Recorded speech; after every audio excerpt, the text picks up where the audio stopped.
Uh, Good morning from me. My name is Vasilis Foulakidis. I'm working for Seras Oecast, and I'm going to present you the cast design project.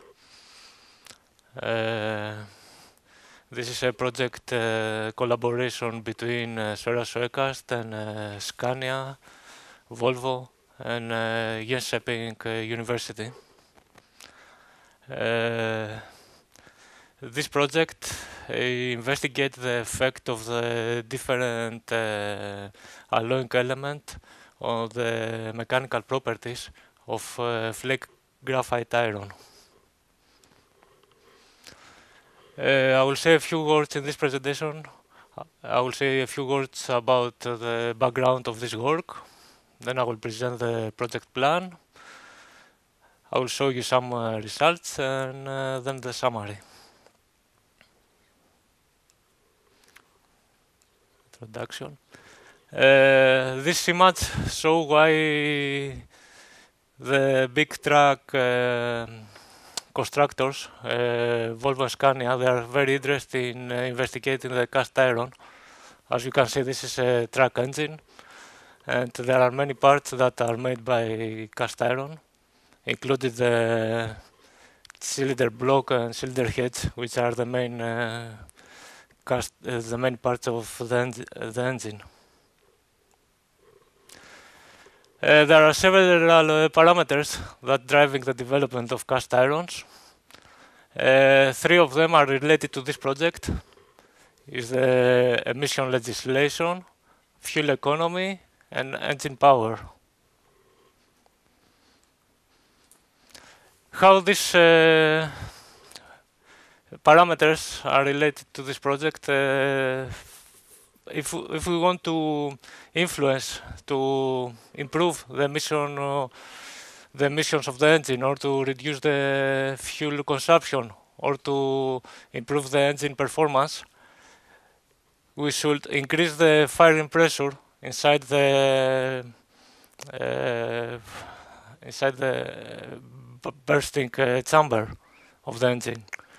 And in order to do this, we have to improve the mechanical properties, both the statical mechanical properties and the fatigue properties. So this is the subject of cast design project. It's how to improve these mechanical properties. In literature, there are different works that shows that by using different alloying element, we can improve the fatigue and the mechanical properties in flake graphite iron. For example, here you can see if we add some molybdenum, the fatigue life of the materials increases. Also, the same happens if we add some titanium. Also, the tensile strength increases. And for niobium, you can see that if we increase the amount of niobium, the perlite delaminar spacing is increasing, and perlite delaminar spacing is related to the mechanical properties. So we can say that also the mechanical properties will be improved. So very simple, the aim of this project is to improve the thermomechanical fatigue properties of flake graphite irons through alloying. And so in this project, in order to achieve this, we investigate the effect of different alloy elements on the macrostructure, on both macrostructure and thermomechanical fatigue properties. And we choose to investigate these four elements: molybdenum, titanium, niobium, and zirconium.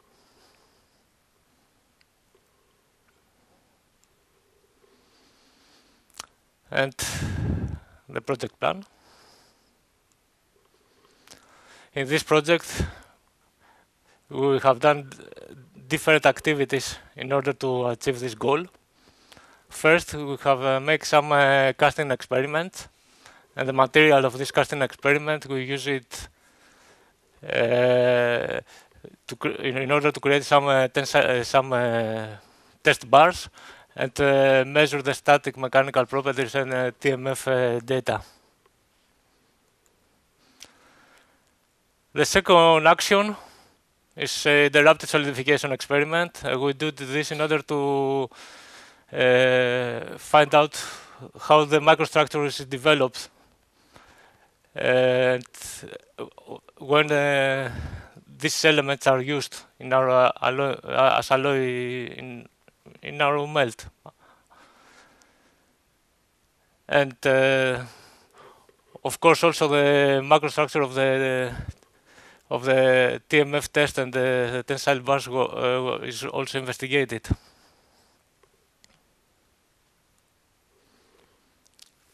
The third activity is we collect all the results from the first two activities, and then we are going to develop a model for the prediction of statical and TMF properties.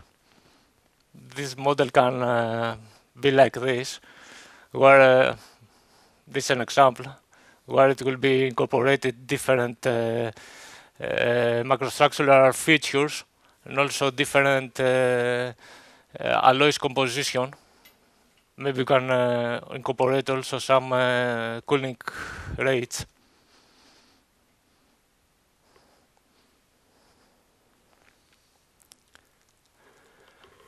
And the fourth step in this process is to create a demo casting in order to control validate the previous investigated result, and also to validate the developed model.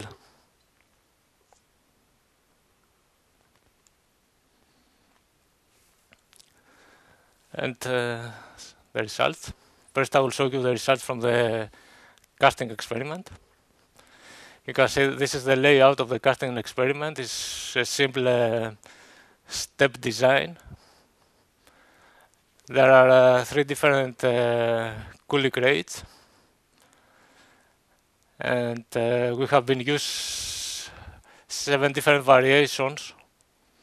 We vary the molybdenum and the niobium content, and from the casting, from the thermal center of the casting, we extracted the tensile bars.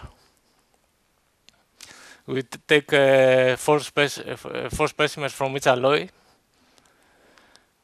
and each thermal center, and 1 goes for the tensile test and 3 goes for the TMF test.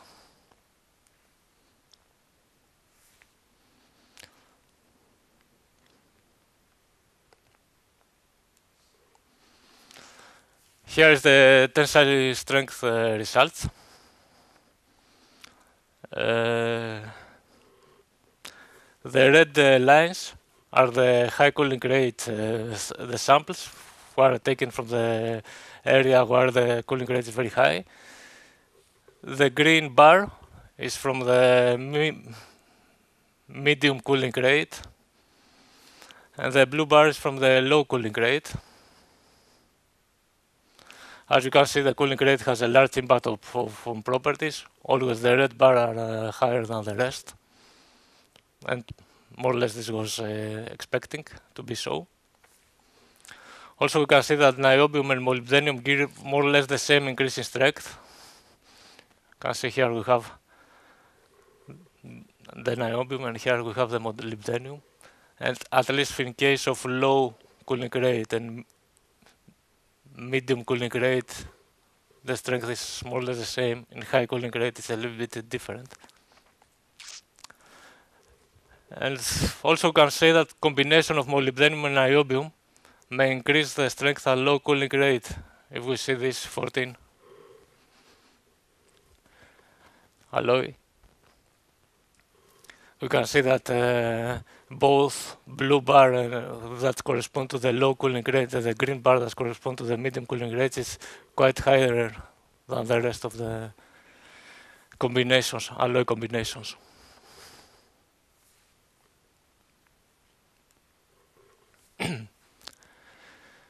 Here's the results of the thermomechanical fatigue test. This test was made at 500 degrees Celsius. And the red bars are corresponding to the high cooling areas, and the blue bars corresponding to the low rate cooling areas. As you can see, the high cooling rate increases the fatigue life always. That was similar with the previous result. Also, we can see that alloying increases life at high cooling rate.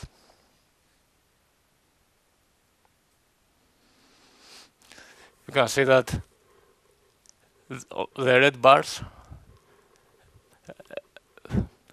there is a gradual increase of the TMF as the alloy elements are increasing. And also results show that molybdenum increase life more than niobium. You can see here the niobium and the molybdenum. You can see the molybdenum give much better TMF properties.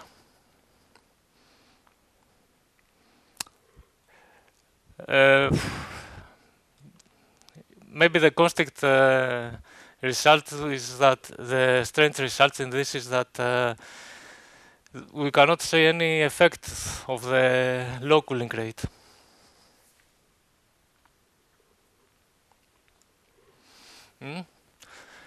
The next result is the macrostructure investigation.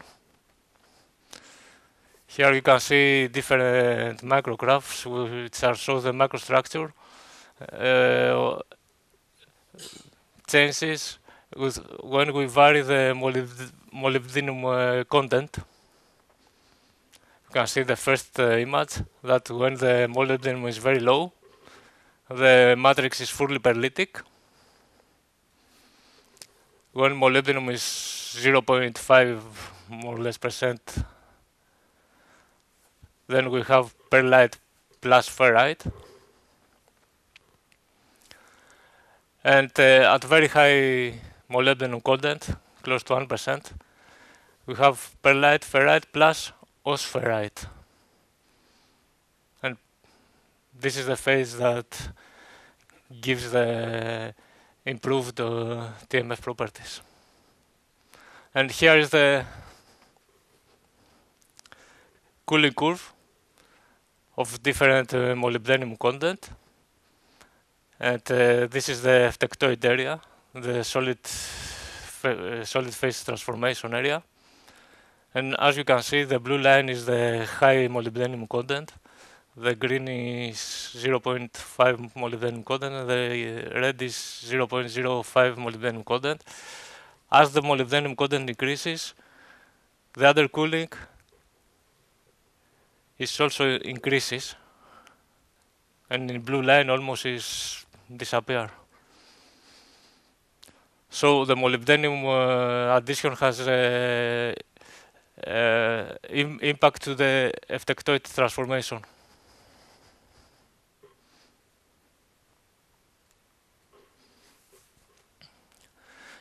The next microstructure result is the influence of the titanium. This is three microstructure from different titanium content, 0.1, 0.3, and 0.5. And we can see that in 0.1 the primary phase is not so well distinctive. In 0.3 there is a higher amount of primary phase, and 0.5 also the primary phase is more, and also is more fine. You can see the same thing also here in cooling curves. The blue is when the titanium is 0. We have the higher undercooling during the primary phase participation. And as the titanium content is increasing, the undercooling is decreasing.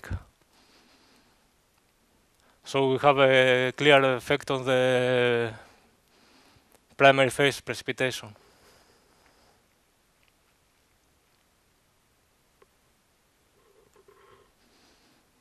And the summary.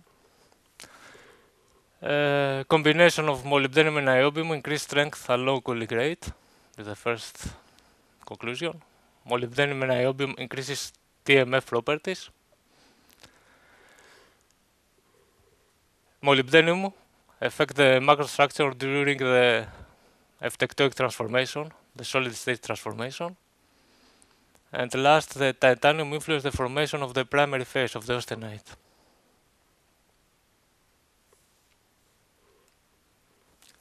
Thank you for your attention.